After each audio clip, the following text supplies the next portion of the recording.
Rana plaza ধসের পর দেশের তৈরি পোশাক শিল্পে কর্মপরিবেশ ঠিক করতে চলমান সংস্কার কর্মসূচির মাত্র অর্ধেক সম্পন্ন হয়েছে। তৈরি পোশাক খাতের সুশাসন, অগ্রগতি ও চ্যালেঞ্জ বিষয়ক প্রতিবেদন প্রকাশ করে ট্রান্সপারেন্সি ইন্টারন্যাশনাল বাংলাদেশ বলছে, গেল 6 বছরে ব্যবসা বৃদ্ধিকে প্রাধান্য দিয়ে সংস্কার এগিয়েছে। উপেক্ষিত থেকে গেছে শ্রমিক অধিকার ও নিরাপত্তার বিষয়টি। মঙ্গলবার এ বিষয়ে ফলো আপ প্রতিবেদন প্রকাশ করে এসব তথ্য জানায় টিআইবি। রানা প্লাজা ধসের পর থেকে তৈরি পোশাক খাতের কর্মপরিবেশ ঠিক করতে কাজ শুরু করেছে তিনটি উদ্যোগ।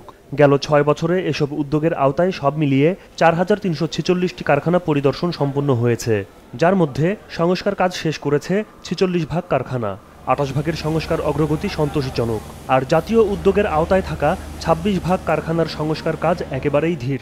2013 থেকে 2019 সাল ক্ষেত্রে আমরা দেখি যে বাস্তবায়ন উদ্যোগের অগ্রগতি সম্পন্ন আগের মতোই অবস্থান করছে 39%, কিন্তু উদ্যোগের অগ্রগতি চলমান বৃদ্ধি পেয়ে সেটা 49% হয়েছে এবং ধীর গতিতে বাস্তবায়িত হচ্ছে বা স্থবির অবস্থা রয়েছে 11% উদ্যোগ। টিআইবি বলছে, শুধু কারখানা সংস্কারই নয়, বেতন বৃদ্ধি সহ শ্রমিকের অধিকার নিশ্চিত করা এবং জীবনমানের উন্নয়নে শতাধিক উদ্যোগ নেওয়া হয়েছে, কিন্তু এর মধ্যে বাস্তবায়ন করা গেছে মাত্র 39 ভাগ।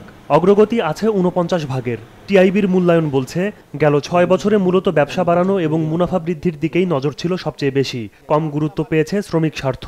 রপ্তানি বৃদ্ধি এবং ব্যবসা টিকিয়ে রাখা এই বিষয়টি, সেটার উপর যৌক্তিকভাবে গুরুত্ব দিয়ে থাকেন, তবে এই গুরুত্বটা তুলনামূলকভাবে শ্রমিক অধিকার এবং শ্রমিক অধিকার সংক্রান্ত যে বিষয়গুলো, নিরাপত্তা সংক্রান্ত বিষয়গুলো তুলনামূলকভাবে তার তুলনায় অনেক বেশি।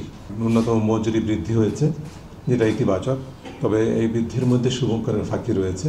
এই খাতে যারা রপ্তানি বাণিজ্যে জড়িত এই ধরনের তুলনামূলক দেশগুলোর সাথে যদি আমরা বিশ্লেষণ করি, তাতে আমরা পারচেজিং পাওয়ার প্যারিটি সেটাকে হিসাবে বিবেচনায় নিয়ে আমরা দেখেছি যে আমাদের দেশে পোশাক শিল্প, তৈরি পোশাক শিল্প খাতে শ্রমিকদের ন্যূনতম মজুরি $202 সমতুল্য হতে পারে, যেটি প্রায় 17,000 টাকার মতো হওয়া উচিত বলে আমরা মনে করি। তৈরি পোশাক খাতে সুশাসন, অগ্রগতি ও চ্যালেঞ্জ শীর্ষক গবেষণা উপস্থাপন করে টিআইবি বলছে, সংস্কারের এই সময়ে বন্ধ হয়েছে 1171টি কারখানা, যা পরিদর্শনকৃত কারখানার 27 ভাগ। চাকুরি হারিয়েছে প্রায় 4 লাখ শ্রমিক। যদিও বিজিএমইএ এর দাবি, নতুন করে তৈরি হওয়া 820টি কারখানায় 6.5 লাখ শ্রমিকের কাজের সুযোগ তৈরি হয়েছে। যারা চাকরিচ্যুত হয়েছেন তাদের মধ্যে অত্যন্ত স্বল্প সংখ্যক কয়েক হাজার কর্মী শুধুমাত্র ক্ষতিপূরণ পেয়েছেন, বাকিরা কোনো ক্ষতিপূরণ পাননি। ইমতিয়াজ হাসান, বিজনেস রিপোর্ট, মাছরাঙ্গা টেলিভিশন।